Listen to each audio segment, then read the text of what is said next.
Have you ever questioned whether the narrative of human creation is truly as it has been presented? Many people accept that Adam was the first being created by God. However, what if there is a mystery within the Bible that has rarely been examined? What if there were other beings that existed prior to the creation of man? This could be something that has been overlooked or even intentionally hidden. Today we will delve into this mystery, looking not only at the scriptures but also at ancient traditions and theories that challenge the traditional understanding of creation. Before we proceed, think about this. If there were beings that came before humanity, does that mean Adam was genuinely the first? Or could human creation simply be an additional chapter in a much older narrative? Envision the dawn of time, before Adam, before the first human utterance, before the division of light and darkness. According to the Bible, in that ancient moment, the sons of God were already there, witnessing the magnificence of creation. But how is it possible that Adam was the first man? What's even more curious is that this isn't the only biblical reference to these mysterious beings. In other passages, they appear in direct interaction with God, such as in the Book of Genesis and the Book of Job. What challenges our understanding of the traditional narrative is that the Bible clearly mentions them, yet we rarely hear them spoken about. Why is this topic so little addressed? Why do most modern interpretations ignore them or consider them an insignificant detail? Is there something accidentally happening that we don't want them to know? Now, before we go any further, think about this. If these beings existed before Adam, was all of creation really made for us? Or are we part of something much larger? Something we're just beginning to understand? If this mystery has piqued your curiosity, brace yourselves. What we explore next could change the way you perceive the creation of the world. To understand who the sons of God really were, we must go back to the original source, the Bible. But do they give us concrete clues about these beings? Or do we need to rely on hidden knowledge hidden between the lines of Scripture? Few people realize that the sons of God appear in several biblical passages and seem to play a fundamental role in the spiritual history of humanity. One of the most important verses is found in the aforementioned Book of Job, in which God challenges Job to understand the greatness of creation. The key point here is that the sons of God were present at the time of the world's creation, indicating their existence prior to earth itself. The most common interpretation of these sons of God is that they are angels, spiritual beings who dwell in the presence of the divine. This view seems reasonable, as the Bible frequently depicts angels as messengers and warriors of heaven. However, could this be the only interpretation? When we examine other biblical passages, the narrative becomes even more fascinating.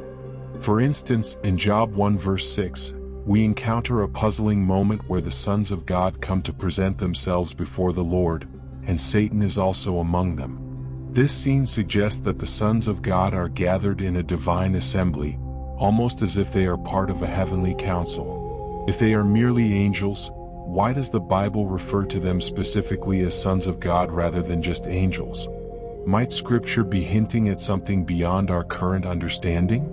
The complexity deepens when we look at Genesis 6 verse 2, which states, "The sons of God saw that the daughters of men were beautiful, and they took wives for themselves from any they chose."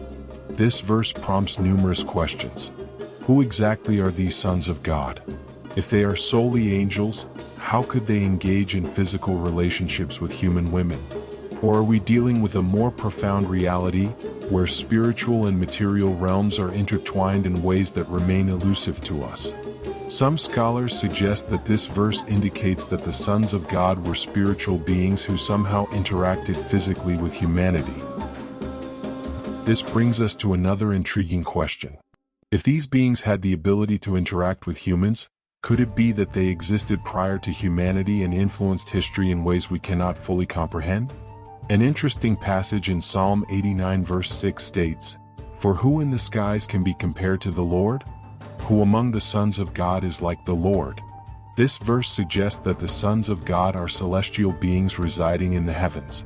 But what does this imply? Are they merely angels, or is there a more intricate spiritual hierarchy than we typically envision? The repeated use of the term sons of God in various biblical contexts leads us to a compelling conclusion. There exists a celestial order that predates human creation, something that has been present since the dawn of the universe and has persisted throughout history. Yet, a significant question lingers. If these beings existed before Adam was created, what was their purpose? Were they simply observers of creation? Guardians of hidden knowledge? Or did they have a more active role in the divine plan? This is where we venture into unexplored territory. Some theories propose that the sons of God were not just angels but entities created by God for specific roles within the cosmos. This raises an even more profound question. What if the world was not solely created by humanity, but by something far greater, something that transcends our understanding? The scriptures indicate that such beings were present before the creation of man. But who exactly were they? This brings us to another intriguing question. If these beings had the ability to interact with humans, could it be that they existed prior to humanity and influenced history in ways we cannot fully comprehend? An interesting passage in Psalm 89 verse 6 states, "For who in the skies can be compared to the Lord? Who among the sons of God is like the Lord?" This verse suggests that the sons of God are celestial beings residing in the heavens. But what does this imply? Are they merely angels, or is there a more intricate spiritual hierarchy than we typically envision? The repeated use of the term sons of God in various biblical contexts leads us to a compelling conclusion. There exists a celestial order that predates human creation, something that has been present since the dawn of the universe and has persisted throughout history. Yet, a significant question lingers.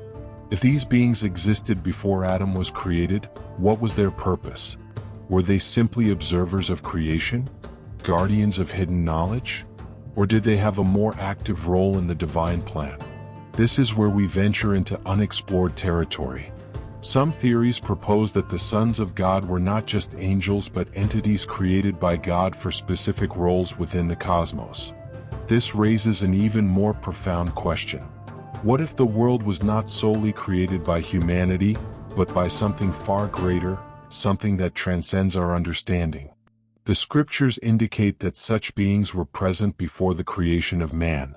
But who exactly were they? The Book of Enoch, an ancient Judean text that is not included in most biblical canons, describes angels known as guardians who descend to earth, interact with humans, and produce a hybrid lineage. Could these guardians be the same sons of God referenced in Genesis 6? If this theory holds true, it suggests that the sons of God are powerful spiritual beings who existed prior to humanity and had a direct influence on the cosmic order. However, this is not the only interpretation. Another compelling theory posits that the sons of God were pre-existing spirits or souls that existed before the creation of the physical world.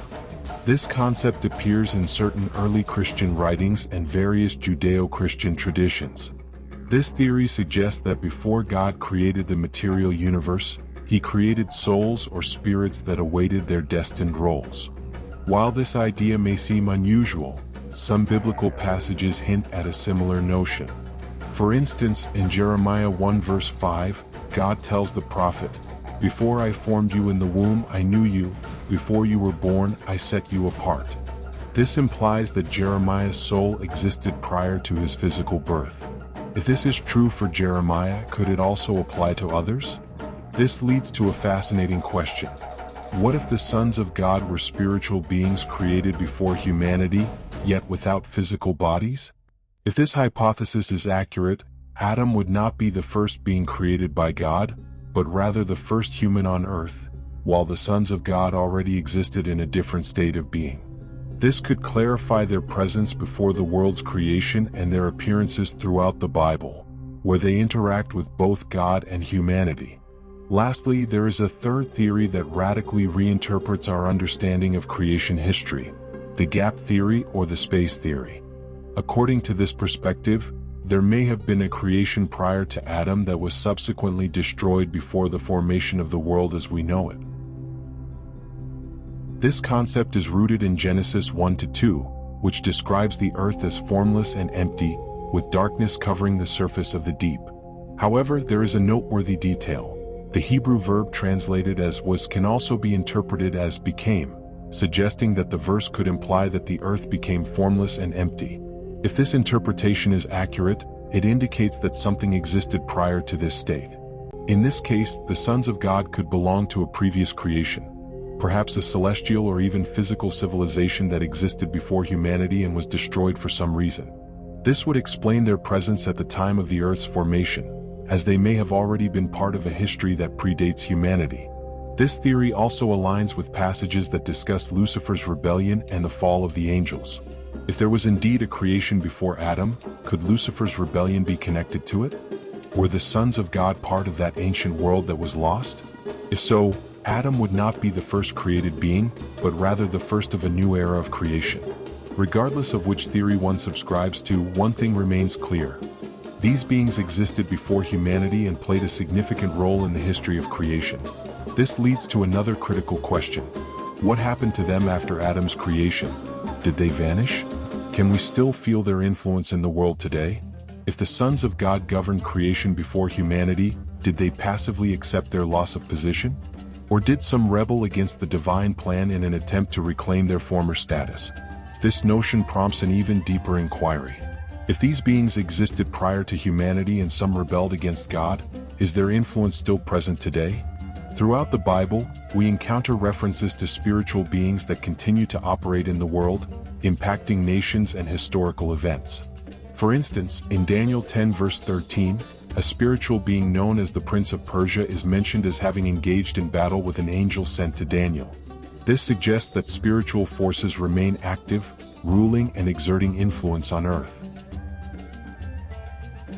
If we connect this to the theory of the sons of God, we might conclude that some of these beings continue to exist in the shadows of history, attempting to influence humanity's destiny in ways we cannot fully comprehend.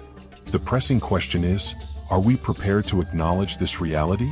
The realm of creation as we understand it may only represent a fragment of a much larger narrative. There are profound mysteries yet to be unveiled. Perhaps the sons of God hold the key to understanding a broader perspective. If they were present before humanity and their influence persists today, what implications does this have for us? The answer may lie in what we often overlook: the true purpose of creation and humanity's role within it. This leads us to a crucial inquiry. Does humanity genuinely fulfill the design for which it was created? Or are we still grappling with our true place in God's plan?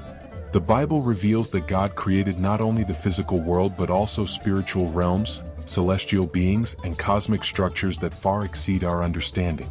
In this grand design, Adam and Eve emerge as a new phase in God's unfolding plan.